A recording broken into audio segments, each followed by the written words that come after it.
Hello viewers, मेरा नाम संजय है और आज हम आप लोगों को इंट्रोड्यूस कराने जा रहे हैं इंडिया के जाने माने वास्तु कंसल्टेंट डॉक्टर विकास सेट्टी से।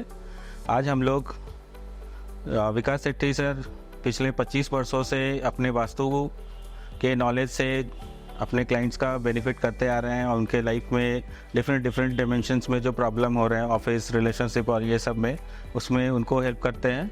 तो आइए हम लोग वेलकम करते हैं डॉक्टर विकास सेट्टी सर का और जानते हैं वास्तु के कुछ इंसाइट्स को। So welcome sir. Thank you Sanjay जी।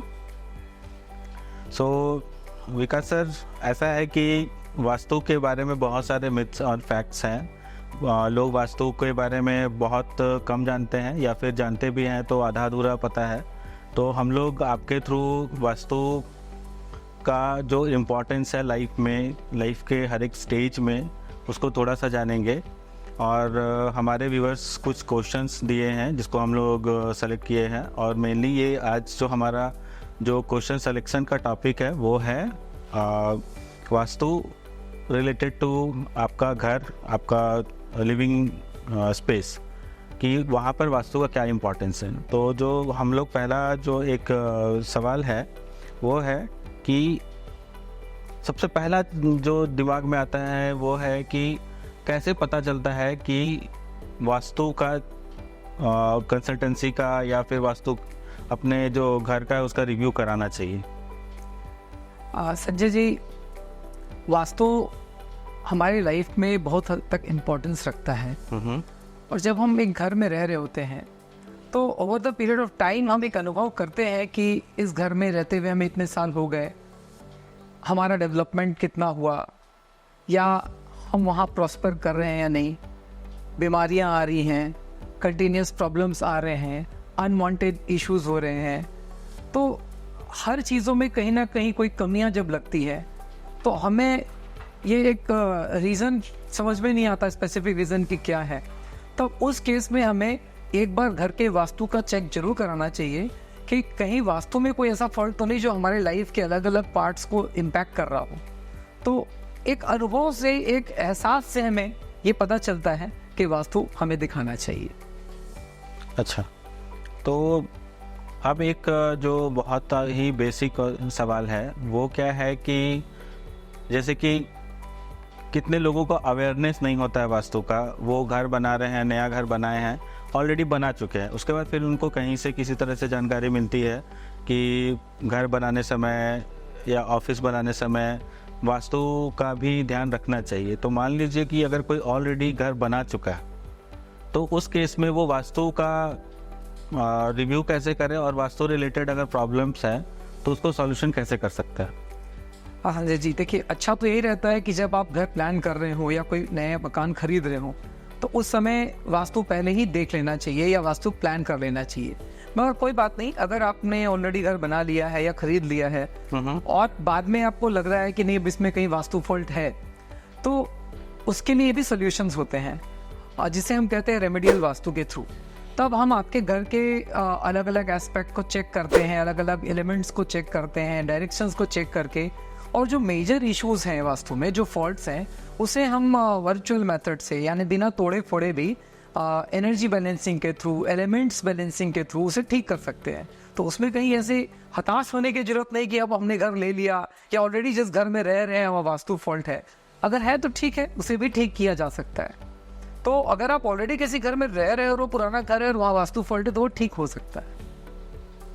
अच्छा, तो क्या 100% वास्तु को फॉलो किया जा सकता है? जो भी वास्तु शास्त्र में जो भी बताया गया है और जब हम लोग घर बना रहे हैं तो क्या 100% उसको फॉलो किया जा सकता है? संजय जी, मैं ये व्यूअर्स से भी कहना चाहूँगा कि 100% जैसी कोई चीज़ नहीं होती। परफेक्शन दुनिया में कभी नहीं होता और बदलाव ही एक ऐसी चीज़ है जो कंटिन्यूस है। तो 100% वास्तु फॉलो करने के पीछे अगर आप दीवाने हो जाएं या पागल हो जाएं तो ये सही नहीं, क्योंकि जितना आप वास्तु ठीक करने के लिए परेशान होंगे उतना ही आपकी निजी ज़िंदगी खराब होगी। मेरा मानना यह है कि वास्तु के 50 छोटे चीज़ लाइफ में 10% इंपॉर्टेंस रखते हैं, मगर 5 बड़े चीज़ 90% इंपॉर्टेंस रखते हैं। तो आप उन 5 या 6 जो बड़ी चीज़ें हैं उन पे फोकस करें, छोटी छोटी चीज़ों पे फोकस ना करें। और अगर मेजर वास्तु को फॉलो करते हैं तो बाकी चीज़ें आपकी खुद ब खुद ठीक रहती है। जैसे मैं यहाँ पे आपको पॉइंट आउट करना चाहूँगा कि सबसे मेजर आप देखें घर की एंट्री, जो एंट्री किस डायरेक्शन में है, किचन का डायरेक्शन, मास्टर बेडरूम का डायरेक्शन, टॉयलेट का डायरेक्शन, और अगर आपका बंगलो है तो overhead water tank, septic tank. ये 5-6 चीज़ें अगर आपकी वास्तु के अकॉर्डिंग है तो आप 80 to 90% आपका वास्तु ओके है। इसके अलावा आप छोटी छोटी चीज़ें जैसे घड़ी कहाँ लगनी चाहिए, दर्पण की दिशा, बेड का शेप, कलर्स, इम्पोर्टेंस इनका भी है, मगर इन चीज़ों का नेगेटिव होना इतना इम्पैक्ट नहीं करता वास्तु में। तो इसलिए आप इन सब चीज़ों को लेकर कभी भी परेशान ना हो, और अगर मेजर चीज़ें ठीक हैं तो वास्तु आपका कंप्लीट है। ओके, सो एक और भी सवाल आता है कि जैसे कि कुछ लोग अपना घर बना के रह रहे हैं, कुछ लोग रेंटेड हाउस में रहते हैं। तो रेंटेड हाउस में नॉर्मली तोड़ फोड़ तो अलाउड होता नहीं है, तो उस केस में हम लोग क्या कर सकते हैं सॉल्यूशन? ये अच्छा सवाल है, क्योंकि मेरे भी कई व्यूअर्स से सवाल पूछते हैं कि क्या रेंटेड हाउस पे वास्तु का इफेक्ट होता है, और अगर होता है तो इसे कैसे ठीक करें। तो ठीक करने का जहाँ तक सवाल है संजय जी, फिर मैं वही कहूँगा कि वर्चुअल मेथड, क्योंकि वहाँ आप तोड़फोड़ नहीं कर सकते। तो आप कुछ जो वास्तु के इंस्ट्रूमेंट्स हैं, पिरामिड्स हैं, मिरर हैं, कुछ भी कलर ट्रीटमेंट है, वो करके आप अपने घर को एकदम ठीक कर सकते हैं। रहा सवाल कि रेंटेड हाउस पे क्या वास्तु का इफेक्ट होता है, तो जैसे आप एक रेंटेड कार लेके कहीं जाते हैं तो कार तो किसी और ओनर की है, बट ऑन द वे अगर कोई एक्सीडेंट हो जाए या कोई प्रॉब्लम आ जाए तो उस वक्त पे सफ़र कौन करता है? हम लोग करते हैं, आप ही करते हैं। हाँ। तो नेचुरल सी बात है कि नुकसान तो मालिक का भी हो रहा है, बट जो यूजर है उसे भी सफर करना पड़ रहा है। सिमिलरली रेंटेड हाउस में भी आपका अगर वास्तु खराब है तो वो आपको भी इफेक्ट कर रहा है, और लैंडलॉर्ड जो है उनको भी उनकी लाइफ में वो कहीं ना कहीं इश्यूज तो देगा ही देगा। तो रेंटेड हाउस को ठीक करने के लिए आप रेमेडियल वास्तु को 100% फॉलो कर सकते हैं, और उसके रिजल्ट्स भी बहुत अच्छे मिलते हैं। अच्छा, एक और बहुत ही जनरल सवाल है कि हमने वास्तु, पहला तो कि वास्तु का ज़रूरत कैसे है, पता कैसे चलेगा, जैसे आपने बताया। उसके बाद अगर हम लोग उसके सॉल्यूशन पर काम किए तो एक सवाल आता है कि जो सॉल्यूशन किया गया उसके बाद हम लोग कितने दिन में एक्सपेक्ट करते हैं या कर सकते हैं कि इसका जो भी हम लोगों ने सॉल्यूशन किया है उसका रिजल्ट आ रहा है, या कैसे पता चलेगा कि इट्स वर्किंग, ये काम अच्छा कर रहा है? Very good question Sanjay ji. देखिए, मैं ये चीज़ का जवाब मैं व्यूअर्स को भी बताना चाहता हूँ कि जैसे आप डॉक्टर की दी हुई दवाई को खाकर तुरंत 1 मिनट में ठीक नहीं हो सकते। वास्तु में भी जब आप जिस फॉल्टी हाउस में रह रहे हैं तो आप कई सालों से रह रहे हैं, तो कोई भी इफेक्ट उसका आपको तुरंत नहीं आया। तो जब करेक्शंस आप करते हैं तो थोड़ा पेशेंस आपको रखना है। हाँ, जो नेगेटिविटी जा रही थी वो उसी दिन बंद हो जाती है, मगर आपको नेगेटिव से पॉजिटिव जोन में लाने के लिए कुछ समय देना होता है। जो इसका कोई फिक्स समय नहीं है, फॉल्ट पर डिपेंड करता है कि आपका फॉल्ट कितना बड़ा था, आपके सॉल्यूशन पर डिपेंड करता है कि आपने सॉल्यूशन कितने इफेक्टिव सॉल्यूशन को यूज़ किया है। बट एक औसतन एवरेज अगर हम देखें तो नॉर्मल जो फॉल्ट होते हैं उनके सॉल्यूशन को आपको 3 से 6 महीने का पीरियड लगता है जिसमें आप उसका असर देख सकते हैं, और कई केसेस में ये 1 महीने में भी कई रिजल्ट्स दिखते हैं।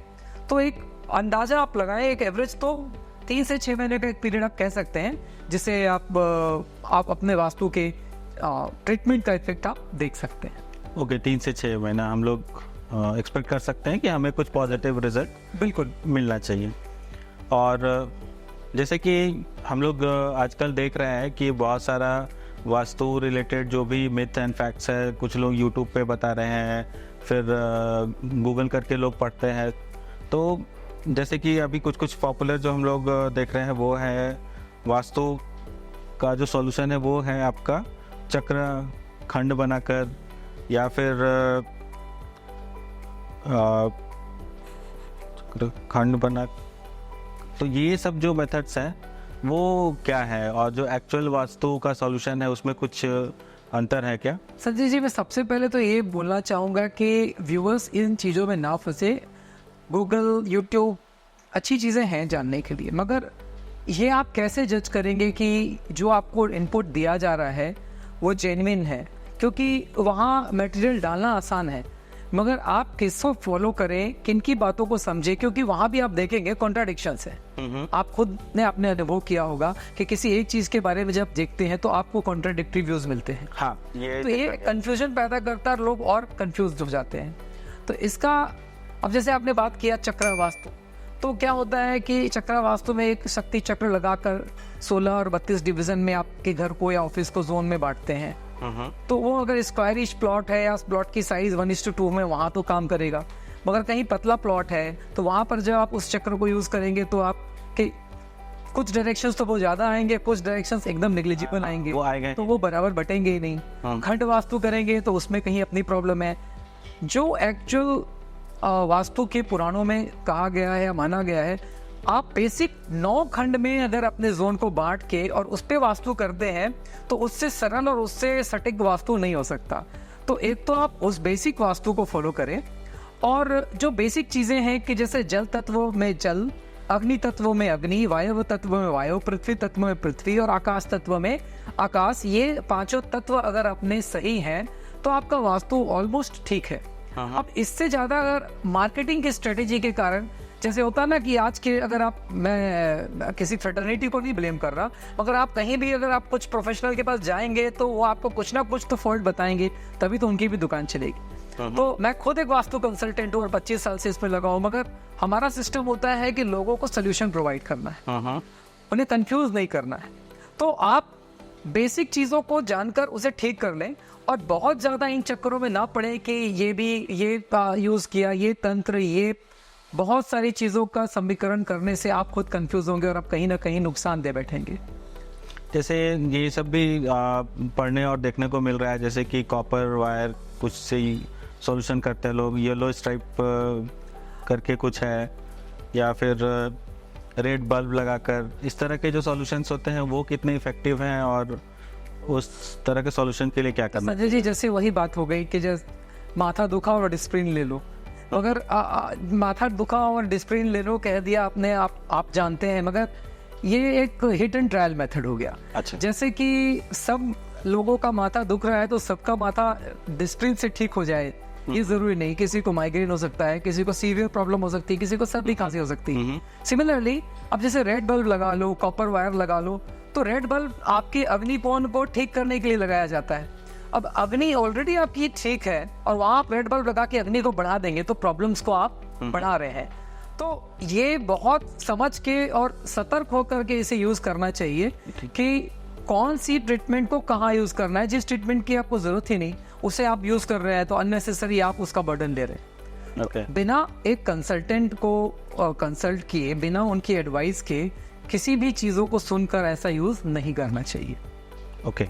फिर एक सवाल आता है कि अगर हमने एक बार वास्तु कंसल्टेंट से कंसल्टेंसी ले ली है, अपना ऑफिस हुआ, घर हुआ, उसका उस प्रोमाइसेस का रिव्यू करा लिया है और उसके अकॉर्डिंगली सॉल्यूशन कर लिया है, तो क्या फिर से हमें दोबारा वास्तु कंसल्टेंट का ज़रूरत पड़ सकता है? नहीं, अगर आपने कंप्लीट वास्तु एक अच्छी तरीके से पूरा वास्तु करा लिया है तो फिर जब भी आपके यहाँ कोई चेंजेस हो रही हैं, जैसे कलर चेंज हो रहा है या कोई नया फर्नीचर आ रहा है या कोई नया कंस्ट्रक्शन हो रहा है या कोई डिमोलिशन हो रहा है, कोई भी चेंजेस जब आए तब आप जरूर एक रिव्यू कराएं, क्योंकि चेंजेस के कारण एनर्जी फिर से रिक्रिएट होती है। तो रिक्रिएशन ऑफ एनर्जी के वक्त आपको फिर से कंसल्टेंट को जरूर कंसल्ट करना चाहिए, अदरवाइज आपको हर बार वास्तु कंसल्टेंट की जरूरत नहीं। ओके, सो हमें ऐसा ध्यान देना चाहिए कि जब भी कोई मेजर चेंजेस आ रहे हैं, कलर कॉम्बिनेशन चेंज हो रहा है या फिर कुछ नया फर्नीचर ले रहे हैं या थोड़ा बहुत मॉडिफिकेशन कर रहे हैं, तो फिर से हमें एक बार कंसल्टेट करना चाहिए। बिल्कुल ठीक है। तो ये जो कुछ सेलेक्टेड सवाल थे जो कि लोगों को अपने घर से रिलेटेड वास्तु में आते हैं और इनका जो इम्पैक्ट होता है, आप अपनी तरफ से कुछ ऐसा बताना चाहेंगे जो लोगों को ध्यान देना चाहिए अपने घर के वास्तु को ठीक रखने के लिए? हाँ संजय जी, मैं व्यूअर्स को कुछ बताना चाहूँगा, जैसे एक जनरल टिप के हिसाब से कि वास्तु में 2-3 फॉल्ट ही ऐसे हैं जिसे आप बिना तोड़े फोड़े ठीक नहीं कर सकते। जैसे साउथ वेस्ट की एंट्री, नॉर्थ ईस्ट में टॉयलेट का होना या किचन का होना या किसी भी स्टोर का या किसी भी नेगेटिव स्क्रैप का होना, इन 2-3 फॉल्ट्स के अलावा अगर आपके घर में कोई भी वास्तु फॉल्ट है तो उससे आप घबराएं नहीं, उसे हम वर्चुअली एनर्जी बैलेंसिंग के थ्रू उतना ही ठीक कर सकते हैं जितना कि एक वास्तु परफेक्ट हाउस होता है। और दूसरी चीज़ है कि किचन की डायरेक्शन अगर साउथ ईस्ट में नहीं है तो उसका भी अल्टरनेटिव है। वास्तु में हर चीज़ों के लिए एक ना एक अल्टरनेटिव कुछ ना कुछ ज़रूर दिया गया है, तो आप उस अल्टरनेटिव को समझें और उसे आप वहाँ भी अल्टरनेट जगह पे भी यूज़ कर सकते हैं। अपने घर के नॉर्थ ईस्ट को साफ रखें और वहाँ झाड़ू ना रखें, गंदगी ना रखें। साउथ वेस्ट को इंटैक्ट भारी रखें। घर के अग्निकोण को किचन है तो वहाँ भी आप साफ सफाई मेंटेन करें। हर समय वहाँ गीला या पानी या स्टोरेज पानी का वो ना रखें। वायव्य कोण जैसे एरीज प्लेस है तो उसे क्लीन रखें, लाइट रखें। और इस तरह की कुछ टिप्स को आप यूज़ करें। घर में बहते हुए नल, कोई भी चीज़ जो अगेंस्ट नेचर है, जैसे घड़ी का काम चलना है तो बंद घड़ी ना हो, टूटे फूटे सामान, टूटे हुए ग्लास, इन सब चीज़ों से बचें। गोल मिरर ना लगाएं। तो आप मेरे वेबसाइट पर जाके भी आप इन चीज़ों को डिटेल को आप देख सकते हैं। और मैं यही कहूँगा कि मिथ से बचें और वास्तु को जितनी ज़रूरत है बस उतना फॉलो करें, मेजर वास्तु को फॉलो करें। मैं शायद ऐसा पहला वास्तु कंसल्टेंट हूँ जो मैं खुद अपने व्यूअर्स को सजेस्ट करूँगा कि एक हद तक ही वास्तु के पीछे जाएं। ज़रूरत से ज़्यादा जाना वो आपके माइंड के लिए और आपके लाइफ के लिए और आपकी प्रॉस्पेरिटी के लिए, तीनों चीज़ों के लिए ठीक नहीं है। ओके, सो जैसा कि आप लोगों ने देखा कि डॉक्टर विकास ने बहुत सारी चीज़ें वास्तु रिलेटेड बताया और जनरल जो चीज़ें हैं जो कि हमें ध्यान देना चाहिए। तो हम लोग का ये जो एजुकेशनल सीरीज़ है जो इसमें हम लोग वास्तु का डिस्कशन किए घर को लेकर, तो आपको अगर इससे रिलेटेड कुछ और सवाल हैं तो आप लोग अपने सवाल डॉक्टर विकास सर को भी डायरेक्ट मैसेज कर सकते हैं या फिर इस वीडियो के रिव्यू में और मैसेज करके पूछ सकते हैं और डॉक्टर विकास उसका आपको जो भी पॉसिबल जवाब है जो कि सही है और वो सब आपको देंगे। तो आज इसी के साथ आज का हम लोग ये जो इन्फॉर्मेटिव डिस्कशन है रिलेटेड टू वास्तु हम लोग यहाँ पर एंड करते हैं। फिर हम लोग नेक्स्ट किसी एक और टॉपिक से रिलेटेड इन्फॉर्मेशन को लेकर आएंगे। Thank you.